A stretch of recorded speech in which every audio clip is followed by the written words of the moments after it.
Adətən xanımlar çox vaxt məndən soruşurlar ki, siz bu cür ağır makyajlar eləyirsiniz, amma necə, yəni ki, bunu yumaq sizə çətin olmur, cildi yumaq çətin olmur, bildiyiniz kimi ağır kremlərdir, kanallardır falan filan. Bu cür ağır makyajları bir dəfəyə yumaq üçün ideal məhsuldur qızlar. İndi görəcəm, özünüzə baxın. Kremkonun balmı. Çox möhtəşəm məhsuldur. Bunun üzərinə də mən bir dənə də belə gelini aldım hər ehtimala. Yəni buna inanmayıb bunu aldım ki, birdən yumasa ikinci dəfə bu məhsuldan istifadə edeyim. İndi yuyacağam. Yəni demək olar ki, buna ehtiyac olmaz. Sadəcə hər ehtimala bir dənə də bunun üstündən keçirəm. Çox möhtəşəmdir. Bir dənə indi makyajın ağırlığına, kremin dərinliklərinə baxın.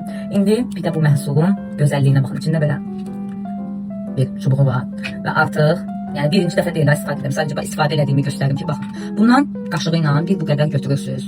Su falan vurmursunuz. Üzünüzdə görürsünüz. Bir bu qədər götürürsünüz. Bunu vurursunuz əlinizə. İndi baxın görün nə olacaq. Bir bu qədər. Bu boya makyajı. Baxın. Görün makyajı necə təmizləyəcək üzdən. Baxın. Sadəcə quru üzə vururuq. Baxın. Bilirsiniz də linerlər çox çətin yuyulur. Tuş çox çətin yuyulur.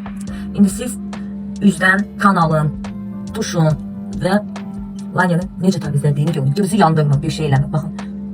Gözdə kley falan tüpüyə vuranda heç nə qalmır ha. Buna baxın.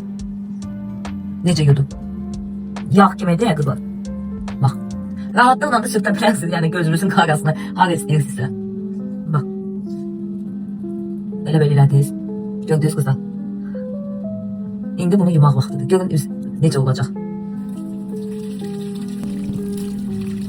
Hadi buyurun.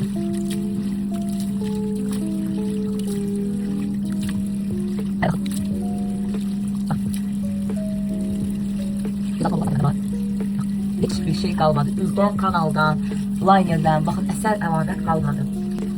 Üz oldu tərtəmiz. Mən hər ehtimala bunu da almışam, bunu da istifadə edirəm. Yəni bu gözaltının qaralığına heç bir təsir olmayacaq, sadəcə göstərirəm. Hər ehtimala aldım ki, bundan da yuyum.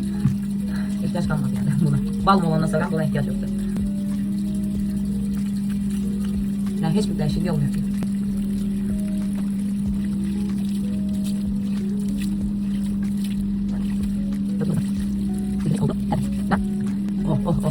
Heç nə qalmadı. Və üzümə tez-tez skrab vurmağı sevmirəm. Həftədə bir dəfə istifadə etdiyim yeganə skrab Christian Dior J'ador'un məhz bu skrabıdır.